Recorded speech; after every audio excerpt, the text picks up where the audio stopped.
వారాంతాలలో వేదాంతాలు. పూర్తి వివరాలకు చదవండి రేపటి సాక్షి దినపత్రిక. పార్టీ ఫిరాయింపులపై టీడీపీ ద్వంద్వ వైఖరిని అవలంబిస్తోంది. పదవులకు రాజీనామా చేస్తేనే టీడీపీలో చేర్చుకుంటామంటూ సుద్దపూస మాటలు చెప్తున్నారు నేతలు. సీఎం చంద్రబాబు సైతం ఇవే నీతి సూక్తులను వల్లిస్తున్నారు.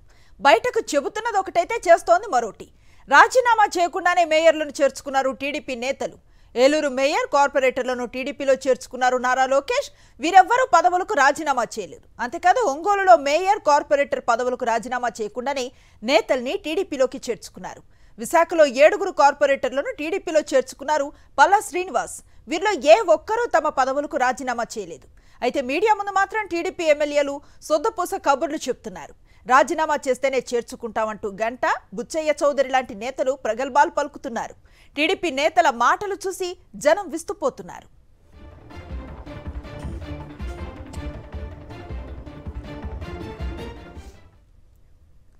ఇదే అంశంపై మరింత సమాచారాన్ని అందిస్తారు మా కరెస్పాండెంట్ సతీష్. చూస్తూ ఉన్నాం ఈ వలసల్ని. జనరల్లీ రాజీనామా చేసిన తర్వాతే పార్టీలోకి ఆహ్వానిస్తామని పైకి ఓ మాట చెప్తూ ఉన్నా కూడా అధికారికంగా అట్లాంటి పరిస్థితి కనిపించట్లేదు. ఎలా చూస్తున్నారు దీన్ని? అనుశ్రీ, రాష్ట్ర వ్యాప్తంగా తెలుగుదేశం పార్టీ చేస్తున్నటువంటి ఈ డబుల్ స్టాండర్డ్ పాలిటిక్స్ని విస్తృతంగా చర్చ కూడా జరుగుతుంది. ముఖ్యంగా ఒకవైపు ప్రజలు 164 సీట్లు కూటమికి ఇచ్చిన తర్వాత, సంపూర్ణమైనటువంటి మెజారిటీ ఇచ్చిన తర్వాత ఇంకా పక్క పార్టీల వాళ్ళని తీసుకుంటున్నారంటే చంద్రబాబు ఆ వైఖరి ఏ విధంగా ఉందన్న అంశం పైన చర్చ జరుగుతుంది. అయితే ఒకవైపు రాజ్యసభ సభ్యులు, శాసనమండలి సభ్యులతో బేరసారాలాడి పార్టీ ఫిరాయింపుల్ని పార్టీలోకి చేర్చుకోవడం, వన్ టైం సెటిల్మెంట్ పథకాన్ని తీసుకొచ్చి వాళ్ళు పార్టీ ఫిరాయింపు చేసేలాగా ఆ స్థానాలను రాజీనామాలు చేయించి తమ పార్టీ వాళ్ళకి ఎన్నికలు పెట్టుకునేందుకు, తమ పార్టీ వాళ్ళకి వాటిని దక్కించుకునేందుకు ఓ పథకాన్ని అమలు చేస్తున్నటువంటి చంద్రబాబు దానిపైన ప్రజల్లో విమర్శలు వచ్చేసరికి దాన్ని కవర్ చేసుకోవడానికి మేము పార్టీ పదవులకు, అదేవిధంగా ఆ పార్టీ ద్వారా వైఎస్ఆర్ కాంగ్రెస్ పార్టీ ద్వారా వచ్చినటువంటి పదవులకి కూడా రాజీనామా చేస్తేనే ఆ తెలుగుదేశం పార్టీలో చేర్చుకుంటున్నామంటూ ఒక నీతి సూక్తులు చెప్తున్నటువంటి పరిస్థితి. అయితే ఇవన్నీ మాటలన్నీ కూడా శుద్ధపోసు మాటలుగానే మిగిలిపోతున్నాయి, చేతలు మాత్రం వేరేలా ఉన్నాయన్న అంశాన్ని ఇప్పుడు రాజకీయ వర్గాల్లో చర్చ జరుగుతుంది. ఎందుకంటే ప్రజలు ఓట్లేసినటువంటి పదవుల్లో ఉన్న వాళ్ళు తెలుగుదేశం పార్టీలు ఇప్పుడు చేర్చుకుంటా ఉన్నారు. చేర్చుకోవడమే కాకుండా వాళ్ళు ఎవరితో కూడా రాజీనామాలు చేయించడం లేదు. ఉదాహరణకి నిన్న ఆ కేబినెట్కు ముందు రోజే స్వయంగా నారా లోకేష్, సీఎం చంద్రబాబు కుమారుడు మంత్రి నారా లోకేష్ ఆ ఏలూరు మేయర్ నూర్జహాన్, అదేవిధంగా మరికొంతమంది కార్పొరేటర్లని తెలుగుదేశం పార్టీలోకి చేర్చుకున్నారు. వాళ్ళెవరితో కూడా కార్పొరేట్ పదవికి కానీ మేయర్ పదవికి కానీ రాజీనామా చేయించలేదు.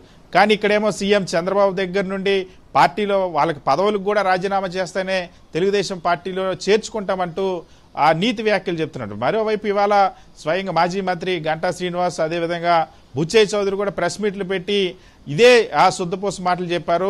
ఆ వైఎస్ఆర్ కాంగ్రెస్ పార్టీలో పదవులు కూడా పార్టీ ద్వారా వచ్చిన పదవులన్నీ రాజీనామా చేస్తేనే చేర్చుకుంటున్నామని చెప్పి మాటలు చెప్తున్నారు. కానీ అదే విశాఖపట్నానికి సంబంధించినటువంటి 7 కార్పొరేటర్లు, వైఎస్ఆర్ కాంగ్రెస్ పార్టీకి సంబంధించినటువంటి కార్పొరేటర్ని తెలుగుదేశం పార్టీలో రాష్ట్ర టీడీపీ అధ్యక్షుడు పల్లా శ్రీనివాస్, ఇతర ఎమ్మెల్యేలంతా కూడా చేర్చుకున్నారు. స్టాండింగ్ కౌన్సిల్ ఎన్నికల సందర్భంగా వీళ్ళని చేర్చుకున్నారు. ఏ ఒక్కరితో కూడా రాజీనామా చేయించలేదు, ఏ ఒక్కరు కూడా రాజీనామా చేసి ఆ పార్టీలోకి వెళ్ళారు. అదేవిధంగా అక్కడే అదే విశాఖలో 5 కార్పొరేటర్లు జనసేన ఎమ్మెల్యే వంశీకృష్ణ యాదవ్ వైఎస్ఆర్ కాంగ్రెస్ పార్టీ కార్పొరేటర్లు చేర్పించుకున్నారు. పవన్ కళ్యాణ్ కూడా వాళ్ళకి కండవేశారు. వాళ్ళు కూడా ఎవరు రాజీనామా చేయలేదు. ఇంకొక వైపు ఇటు ఆ విజయవాడ ఒంగోలు మేయర్ ఆ సుజాతతో పాటు 11 మంది కార్పొరేటర్లు కూడా ఆ తెలుగుదేశం పార్టీ చేర్చుకుంది. అక్కడ ఉన్నటువంటి స్థానిక ఎమ్మెల్యే దామర్చల్ జనార్దన్ చేర్చుకున్నారు.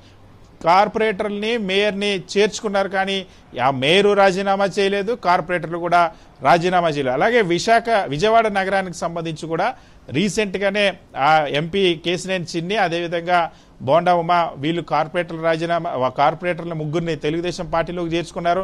ఏ ఒక్క కార్పొరేటర్తో కూడా రాజీనామా చేయించలేదు.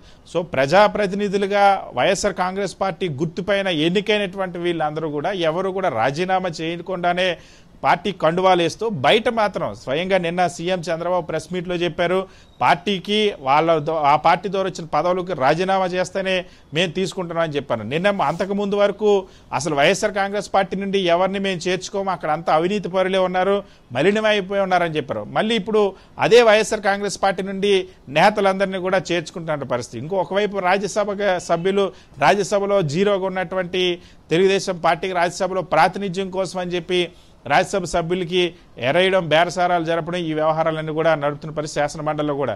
సో రెండు ద్వంద్వ వైఖరి ఏ విధంగా ఉంది సీఎం చంద్రబాబుది, తెలుగుదేశం పార్టీది అన్న అంశానికి చాలా స్పష్టంగా ఈ జాయినింగ్స్, ఈ పార్టీ ఫిరాయింపులు మరొకసారి ఆ రుజువుగా మారినటువంటి పరిస్థితి Anusri. Right, thank you Satish.